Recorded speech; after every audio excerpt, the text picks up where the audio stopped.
கடலூர் மாவட்டத்தின் பல்வேறு பகுதிகளிலும் கனமழை பெய்து வருகிறது. கூடுதல் தகவல்களை செய்தியாளர் தேவநாதனிடம் கேட்கலாம். வணக்கம் தேவநாதன், தற்போதைய மழை நிலவரம் என்ன?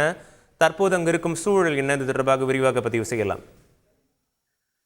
வழக்கமாக வடகிழக்கு பருவமழை துவங்கும் போது பார்த்தோம் அப்படின்னா கடலூர் மாவட்டத்துல அதிக அளவிலான மழைப்பொழிவு இருப்பது வழக்கம். இந்த ஆண்டு பார்த்தோம் அப்படின்னா வடகிழக்கு பருவமழை துவங்கி இதுவரையில் பார்த்தோம் அப்படின்னா கடலூர் மாவட்டத்துல சரியான அளவுல ஒரு மழைப்பொழிவு இல்லை என்றே கூற வேண்டும்.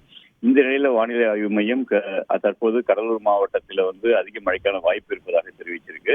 இந்த நிலையில தான் பார்த்தோம் அப்படின்னா நேற்று இரவு முதல் விட்டு விட்டு லேசான மழை பெய்திருந்த நிலையில இன்று பகல் பொழுதுல வெயில் அடித்தது. மாலைக்கு பிறகு பார்த்தோம் அப்படின்னா ஒரு மேகமூட்டம் சூழ்ந்து மழை விழுவதற்கான வாய்ப்பு இருந்த நிலையில 7 மணிக்கு பிறகு லேசாக துவங்கிய இந்த மழை தற்பொழுது கனமழையாக பெய்து வருகிறது.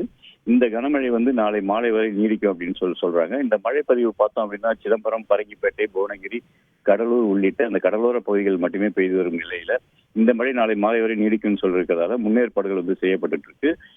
மேலும் பார்த்தோம் அப்படின்னா இந்த மழை மிக அதிக அளவில் பெய்தால் விவசாய பயிர்கள் பாதிப்புக்குள்ளாகும் சொல்லிட்டு விவசாயிகள் தரப்புல தெரிவிச்சிருக்காங்க. இருந்தாலும் மழையுடைய அளவு தொடர்ந்து கண்காணிக்கப்பட்டு வரும் நிலையில அதிக அளவு மழை பெய்தால் அதனை எதிர்கொள்வதற்கான முயற்சிகளிலும் மாவட்ட நிர்வாகம் தற்போது ஈடுபட்டு வருகிறது. உங்களுக்கும் நன்றி தேவநாதன்.